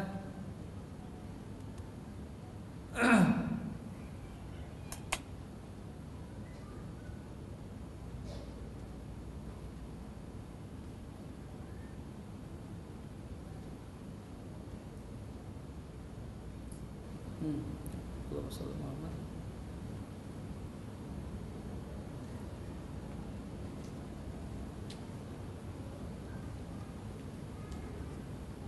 Ya, afwan. Surat Al-An'am 151, afwan. Surat Al-An'am 151. Al-An'am 151. A'udzubillahi minasyaitonir rajim. Qul ta'ala atlu ma harrama rabbukum 'alaikum. Katakanlah, marilah kubacakan apa yang diharamkan atas kamu oleh Rabbmu. Apa yang diharamkan? Maharrama. Harrama. Jadi setelah kalimat itu berarti semuanya haram. Semuanya haram.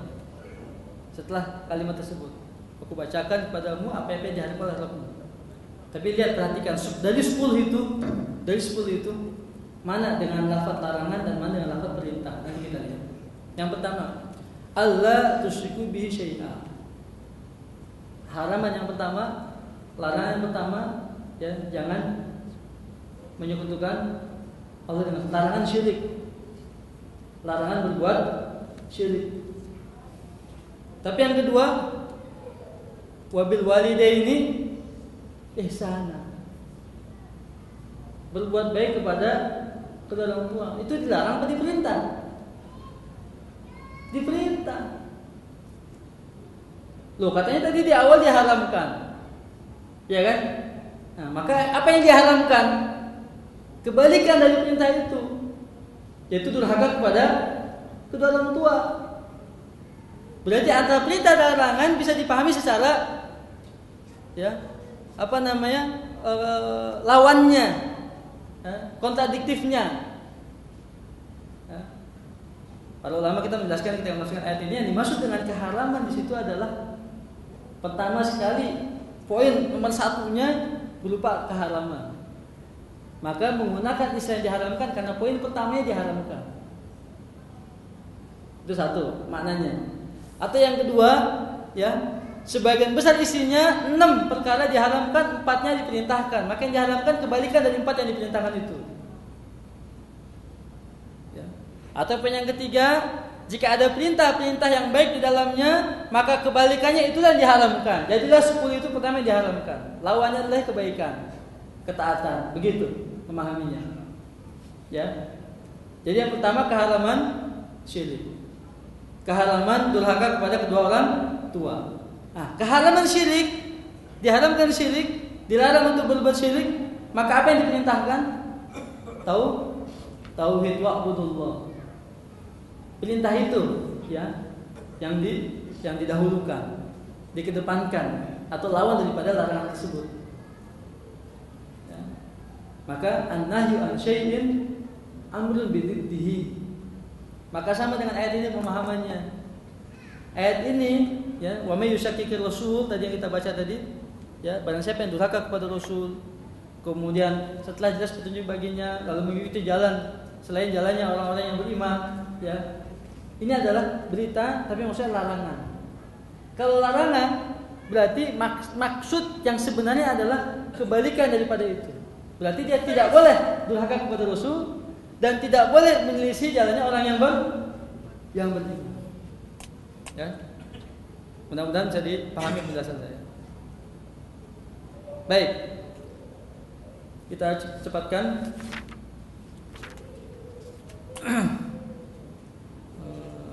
Di terjemahannya. Berikutnya penjelasan beliau dari Irbad bin Sariyah radhiyallahu anhu dari Nabi sallallahu alaihi wasallam bersabda, karena sesungguhnya siapa di antara kalian masih hidup sepeninggalku, ia akan melihat perselisihan yang banyak. Maka wajib atas kalian berpegang teguh dengan sunnahku dan sunnah para khalifah yang lulus lagi mendapat petunjuk. Gigitlah ia dengan gigi-gigi rahangmu dan jauhilah oleh kalian perkara yang diadakan dalam agama. Karena sesungguhnya setiap perkara yang baru itu adalah bid'ah dan sesungguhnya setiap bid'ah adalah sesat. Diriwayatkan Imam Ahmad, Abu Daud dan Tirmidzi yang mengatakan hadis hasan sahih. Diriwayatkan pula oleh Ibnu Khuzaimah, disahihkan oleh Syalbani rahimahullah dalam As-Sahihah. Poin yang sederhana saja yang mau saya sampaikan. Dalam hadis yang mulia ini, ya, Nabi mengatakan fa'alaikum bisunnati wa sunnatil khulafair rasyidin al-mahdiyyin min ba'di. Berpegang teguh. Wajib atas kalian berpegang teguh dengan sunnahku dan sunnah para khalifah yang lurus lagi mendapat petunjuk. Sunnah Nabi sallallahu alaihi wasallam dan sunnah khalifah Ar-Rasyidin, Khulafair Ar-Rasyidin, ya, yang 4. Al-Rasyidin, mereka adalah kuasa para sahabat-sahabat Nabi sallallahu alaihi wasallam. Sering saya menggunakan istilah dengan hadis ini disebut dengan sunnah sahabat. Yang ini sunnah Nabi, yang ini sunnah sahabat. Coba bandingkan dengan hadis Ibnu Mas'ud tadi kita awal, khairun nas qarni Sumaladina alunahum. Sebaik-baik manusia zamanku yaitu sahabat, setelah mereka tabi'in dan tabi'in. Kebaikan umat 3 generasi, tapi urusan sunnah 2 saja. Sunnah Nabi dan sunnah sahabat. Tidak ada sunnah tabi'in, tidak ada sunnah tabi'in. Jadi urusan menaikkan agama 2 saja. Sunnahnya Nabi dan sunnahnya sahabat. Kadang-kadang saya menggunakan hadis ini untuk diskusi dengan teman-teman ya dari kalangan tegak muslimin yang lainnya, begitu, yang terkadang masih masih berpolemik dengan urusan bid'ah. Lalu membawa-bawa contoh yang dikerjakan oleh Abu Bakar Siddiq, yang dikerjakan oleh Umar bin Khattab, ya, tentang tarawih, yang dikerjakan oleh Utsman bin Affan tentang jamul mushaf misalnya, ya, yang dikerjakan oleh Ali bin Abi Thalib misalnya tentang faraid misalnya, yang dikerjakan oleh Zaid bin Sabit juga tentang faraid misalnya, yang dikerjakan oleh Abu Hurairah radhiyallahu anhu tentang menjaharkan basmalah misalnya, dan lain sebagainya. Ya, saya katakan kadang-kadang, ya, salamnya jadalan, saya terima, saya bilang. Tapi saya mengatakannya dengan sunnah sahabat, dan termasuk dalam hadis ini sunnahnya sahabat. Dia menjalankan sunnah Nabi dan sunnah sahabat. Karena Nabi tahu setelah peninggalannya ini akan ada nih, ya, kebutuhan tentang istihad, ya, perkara-perkara yang belum ada sebenarnya pada zaman Nabi sallallahu alaihi wasallam. Ya, jamul mushaf, mengumpulkan Al-Qur'an dalam satu mushaf, tarawih dengan satu imam misalnya, kan begitu. Ya, kemudian Jumat dengan 2 kali azan misalnya. Siapa? Dari sahabat Nabi sallallahu alaihi wasallam, Khulafatul Rasyidin. Saya terima. Saya bilang gitu. Ini sunnahnya sahabat. Udah. Ya, mau apa lagi? Apa lagi yang mau Anda sebutkan? Apa lagi yang mau Anda ingin kiaskan? Ya, maka kembalikan nanti ke sahabat. Oke, saya terima.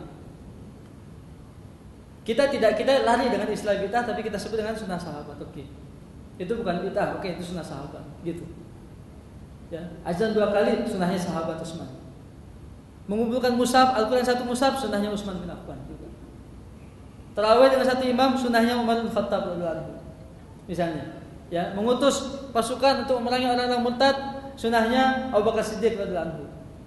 Kan gitu. Ya. Mana sunnah sahabat yang disebutkan? Nah, ketika ada hal yang baru selain daripada itu, tanya, siapa sahabat yang mengerjakan? Ya kan? Selain dari itu, ya, karena itu nggak bisa dipungkiri itu, nggak bisa dipungkiri dalam syariat. Kalau ada perkara yang lain selain daripada itu, sebutkan siapa sahabat yang mengerjakan, kita akan ikut. Sunnahnya sahabat. Wajib kalian berpegang dengan sunnah Nabi dan sunnah sahabat, dan jangan dibenturkan. Tapi dipilihlah yang lebih mendekati kepada sunnah Nabi sallallahu alaihi wasallam. Khairul hadi hadi Nabi Muhammad sallallahu alaihi wasallam. Begitulah perkataan Ibnu Umar radhiyallahu anhu ketika ditanya tentang haji tamattu. Ibnu Umar radhiyallahu anhu mengatakan Rasulullah haji tamattu. Lalu orang itu mengatakan Umar bin Khattab melarang haji tamattu. Apa kata Ibnu Umar? Rahimallahu li Umar. Semoga Allah merahmati Umar, katanya. Ana qultu qala Nabi sallallahu alaihi wasallam wa qulta qala Umar. Aku mengatakan perkataan Nabi sallallahu alaihi wasallam sementara kamu mengatakan perkataan Umar. Wa khairul hadi hadi Muhammad sallallahu alaihi wasallam. Ya. Supaya apa nih? Supaya paham kita kedudukan sunnah-sunnah sahabat Nabi sallallahu alaihi wasallam. Oke. Berikutnya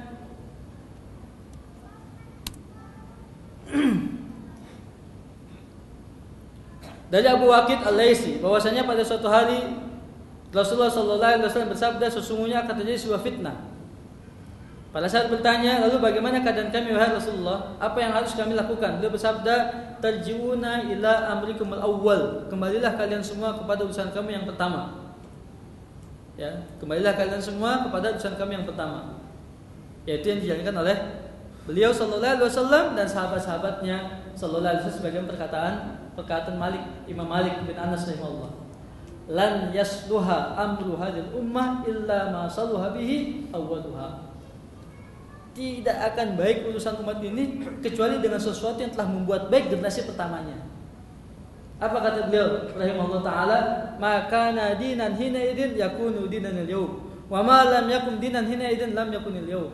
Yang hari itu, saat itu, pada zaman sahabat sebagai agama, maka hari ini pun dia menjadi agama. Dan yang saat itu bukan bagian dari agama, saat ini pun bukan bagian daripada agama. Itu maksudnya tanjiu ila amrikum al-awwal. Kembali kepada urusan kami yang pertama yang ada pada zaman Nabi sallallahu alaihi wasallam dan sahabat-sahabat beliau radhiyallahu anhum ajma'in. Kemudian berikutnya dari Utsman bin Hadir rahimahullah berkata, aku pernah mengatakan kepada Ibnu Abbas radhiyallahu anhu, berilah aku wasiat. Ia berkata, wajib atasmu untuk istiqamah dan ikutilah urusan agamu yang pertama, dan janganlah kamu membuat-buat perkara yang baru dalam agama. Dari Umar bin Abdul Aziz rahimahullah berkata bahwasanya ia pernah menulis surat kepada salah seorang kawan dekatnya dalam rangka menasihatinya. Beliau mengatakan, selanjutnya aku berwasiat kepadamu untuk selalu bertakwa kepada Allah Subhanahu wa taala, sederhana dalam menjalankan perintahnya, mengikuti sunnah nabinya, meninggalkan perkara-perkara yang diadakan oleh orang-orang yang nyeleneh setelah tegaknya sunnah, mencukupkan diri dengan bekalnya. Wajib atasmu berpegang teguh dengan sunnah, karena sesungguhnya dengan izin Allah Subhanahu wa taala kamu akan mendapatkan pemeliharaannya, yaitu ismah. Kemudian ketahuilah, sesungguhnya tidaklah terjadi sebuah bid'ah yang dibuat-buat oleh kebanyakan orang kecuali telah ada dalil sebelumnya atau pelajaran yang menjelaskan sunnah yang sebenarnya. Karena sesungguhnya sunnah yang dianjurkan untuk diikuti telah dimaklumi bahwa menyelisihinya berarti ia adalah salah, keliru, kebodohan dan kesusahan. Maka hendaknya kamu merelakan dirimu dengan apa yang telah diridai oleh suatu kaum, yaitu para sahabat, untuk diri mereka sendiri. Karena mereka adalah orang-orang yang mencukupkan diri di atas ilmu, mencukupkan diri mereka dengan pengetahuan yang mendalam. Mereka adalah orang-orang yang paling kuat pemahamannya dalam menyingkap segala urusan. Mereka adalah orang-orang yang paling layak memperoleh keutamaan.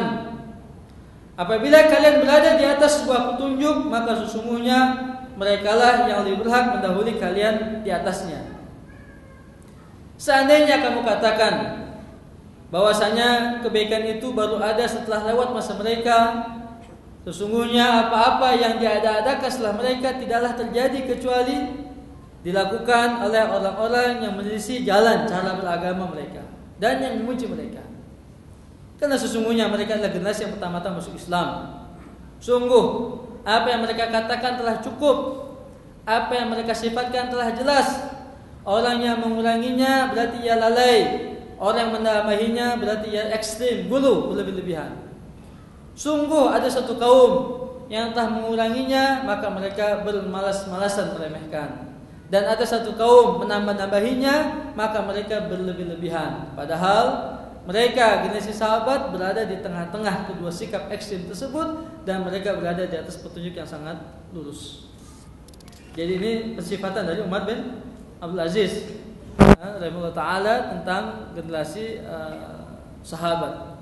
Ia juga mengatakan Rasulullah SAW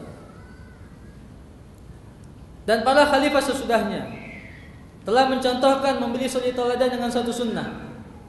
Mengambilnya berarti ia telah membenarkan kitabullah, menyempurnakan ketaatan kepadanya, menguatkan diri di atas agamanya. Tidak berhak bagi seorang pun juga untuk merubahnya dan menggantinya. Tidak boleh baginya melihat pendapat orang yang menyelisihinya. Siapa saja mengikutinya apa-apa yang telah mereka sunnahkan, berarti ia telah mendapat petunjuk.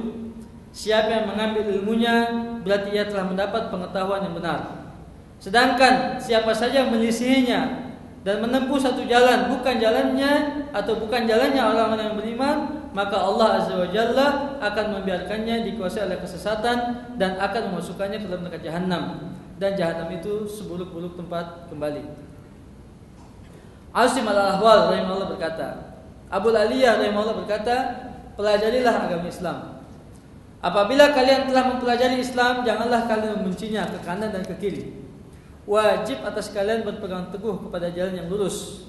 Wajib atas kalian berpegang teguh kepada sunnah Nabi kalian sallallahu alaihi wasallam yang para sahabat radhiyallahu anhum berada di atasnya. Jauhilah oleh kalian hawa nafsu ini yang menyebabkan permusuhan dan kebencian di antara umat manusia. Lalu aku sampaikan perkataan itu kepada Al-Hasan Al-Basri rahimahullah yang mengatakan sungguh beliau benar dan telah memberi nasihat yang berharga. Kemudian aku ceritakan juga kepada Hafsah binti Sirin. Katanya, wahai anakku, apakah kamu juga menceritakannya kepada Muhammad Al-Hasan? Katanya, tidak. Katanya, kalau begitu sampaikanlah kepadanya. Imam Ahmad bin Hanbal rahimahullah berkata, pokok sunnah menurut kami adalah berpegang teguh dengan apa-apa yang para sahabat Nabi sallallahu alaihi wasallam berada di atasnya dan mengikuti mereka. Meninggalkan kebid'ahan karena setiap bid'ah adalah kesesatan. Abu Nasr As-Sazzi rahimahullah juga berkata, ahlu sunnah adalah orang-orang yang teguh pendirian di atas i'tikad keyakinan yang sampai kepada mereka dari generasi salafus saleh rahimahullah taala dari Rasulullah sallallahu alaihi wasallam, atau i'tikad yang berasal dari sahabat-sahabatnya terkait dengan hal-hal yang tidak ada nas dalam Al-Qur'an ataupun dalam sunnah Rasulullah sallallahu alaihi wasallam, karena mereka adalah para imam-imam yang sebenarnya, dan kami diperintahkan untuk mengikuti jejak peninggalan mereka dan mengikuti sunnah mereka. Prinsip ini lebih jelas daripada sesuatu yang membutuhkan tegaknya dalil ataupun keterangan. Dan kandungan dalam bab ini anjuran untuk mempelajari sunnah dan mengikuti sunnah serta apa yang ditinggal oleh sahabat-sahabat Nabi sallallahu alaihi wasallam. Wallahu a'lam wa a'lam bissawab. Barakallahu fikum jami'an. Sampai di sini untuk materinya. Jika ada yang menyampaikan sesuatu dari para sahabat, saya persilahkan. Asik. Iya. Ini pertanyaannya contoh yang berlaku orang yang disebut sebagai orang fasik gitu. Dalam makna al-fusuq ya, yang dibenci oleh Allah Subhanahu wa taala, yaklahu lakum al-fusuqa wal kufra wal isyan. Jadi Allah membenci perbuatan kefasikan, kekufuran dan juga perbuatan maksiat yang lainnya. Al-khuruj an ta'atillah, jadi keluar dari ketaatan kepada Allah ya. Dengan penjelasan ini dapat kita katakan setiap kemaksiatan ya, kemaksiatan secara umum ya, secara umum yang keluar dari ketaatan kepada Allah Taala dapat dikategorikan orang tersebut orang yang fasik. Sementara kemaksiatan itu sendiri nilainya berbeda-beda. Karena perbuatan syirik pun disebut dengan kemaksiatan yang terbesar atau kezaliman yang terbesar. Ya. Perbuatan zalim atau kezaliman orang ini disebut dengan zalim.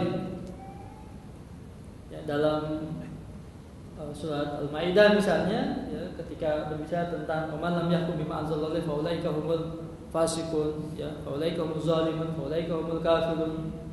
Orang yang tidak berhukum dengan hukum yang Allah turunkan, mereka adalah orang yang fasik, orang yang zalim, orang yang kafir.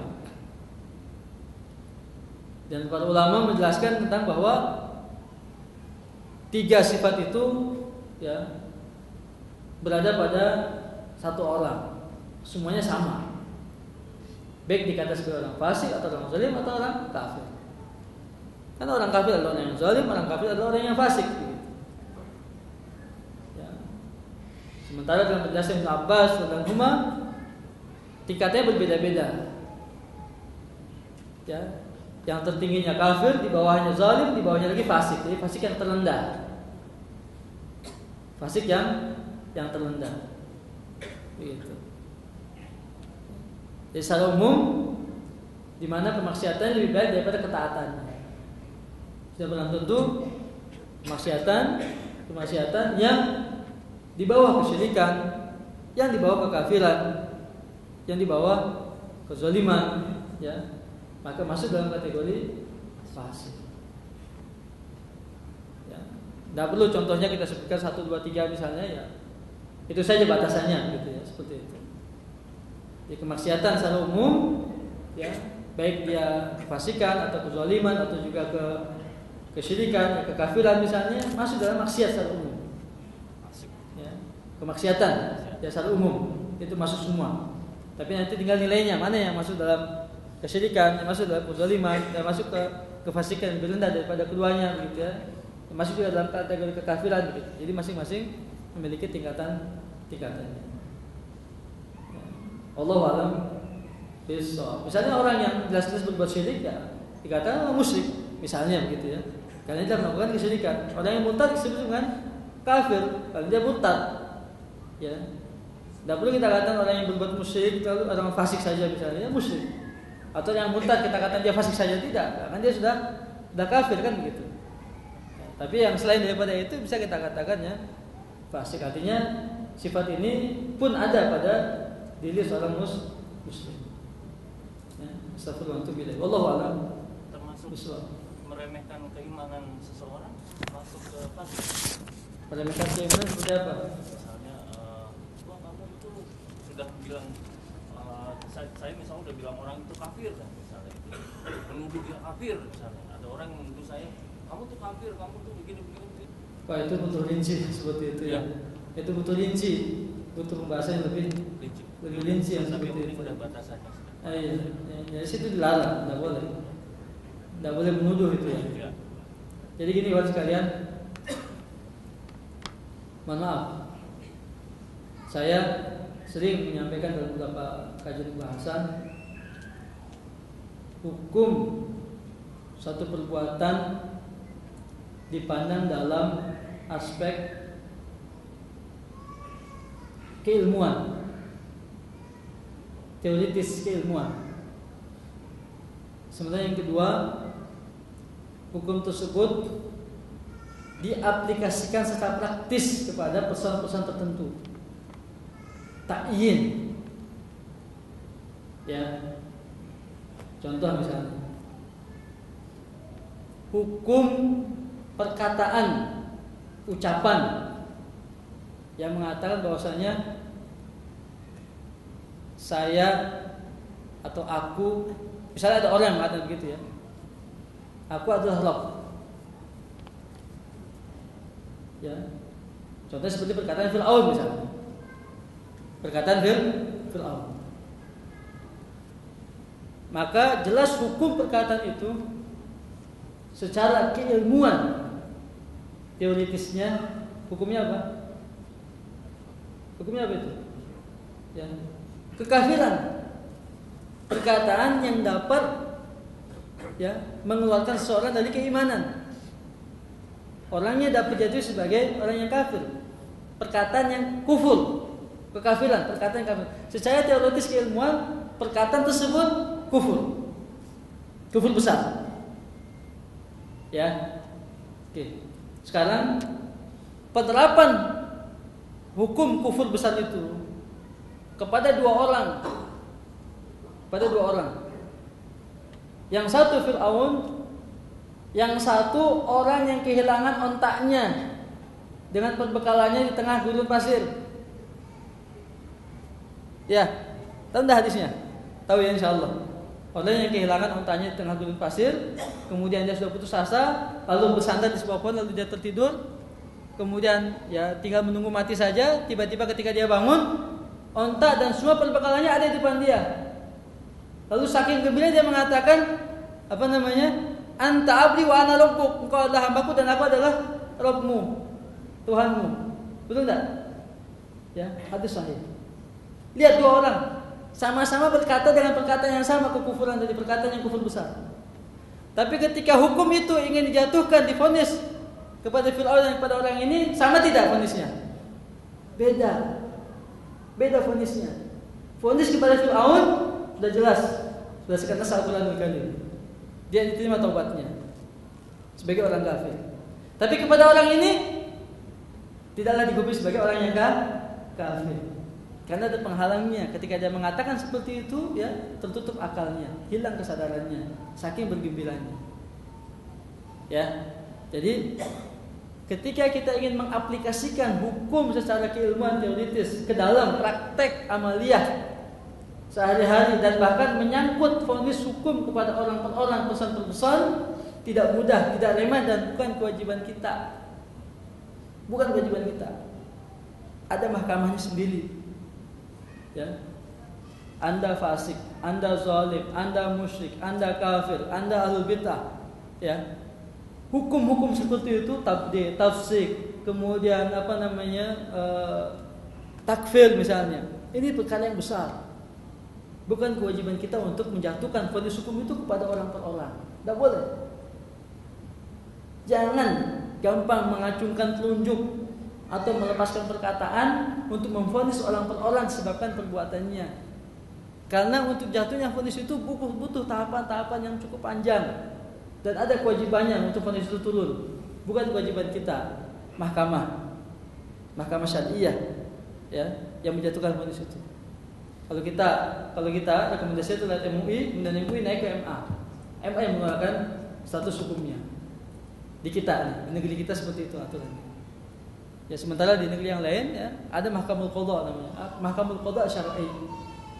Pengadilan tertinggi syar'i yang menjatuhkan vonis-vonis hukum kepada orang per orang. Jadi bukan kita.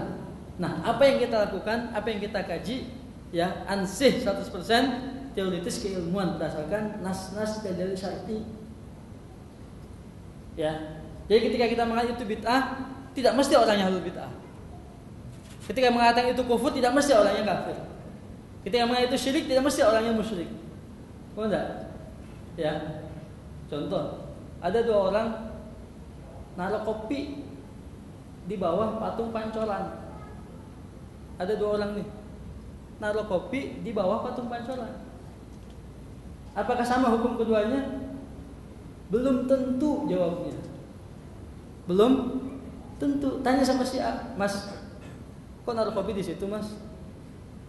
Habis kenapa? Saya harus beli kopi, minum kopi, nggak ada tempat, saya taruh di situ misalnya. Oh gitu ya, udah. Tapi sementara si B, Mas, kenapa naruh kopi di situ? Oh enggak, ini buat saja seperti itu. Ini ada hukumnya. Perbuatannya sama tidak?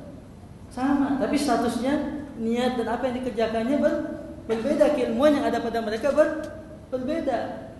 Maka untuk yang kedua nggak bisa juga langsung putus, langsung divonis, nggak bisa. Diajarkan dulu, Mas tahu nggak Mas itu nggak boleh. Siapa bilang nggak boleh? Itu banyak juga yang mengerjakan.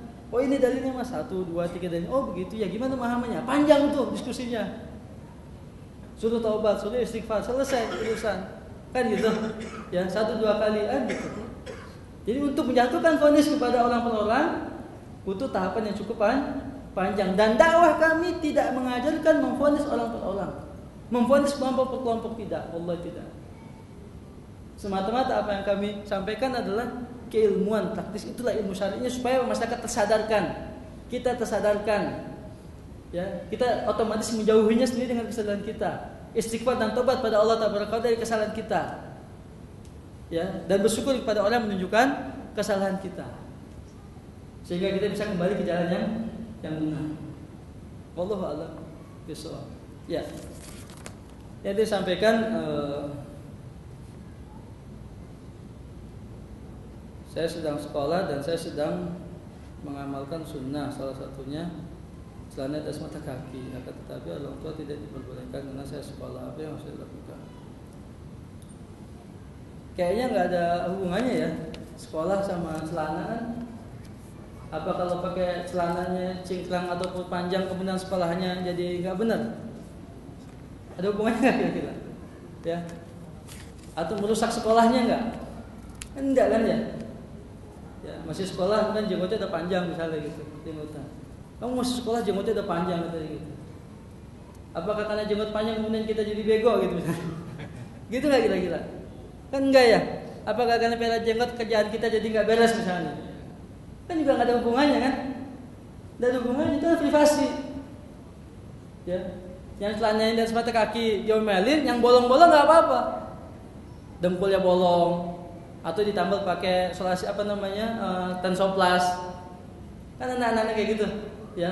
Celananya tuh bolong, sobek, kemudian sengaja disobekin, tambal pakai tensoplas belakangnya. Ya. Lebih bagus yang mana kira-kira? Terkadang ya perlu diajarkan lah bahwasanya itu tidak bertentangan dengan belajarnya, misalnya kita segala macamnya. Ya, dan ketika menjelaskan kepada orang tua bukan berarti durhaka kepada orang tua. Mana lebih baik afdol kita laksanakan sholat sunnah tahiyatul masjid atau sholat sunnah rawatib ketika kita masuk ke masjid, sementara waktunya sudah terbatas akan masuk ke sholat fardu, sholat rawatib.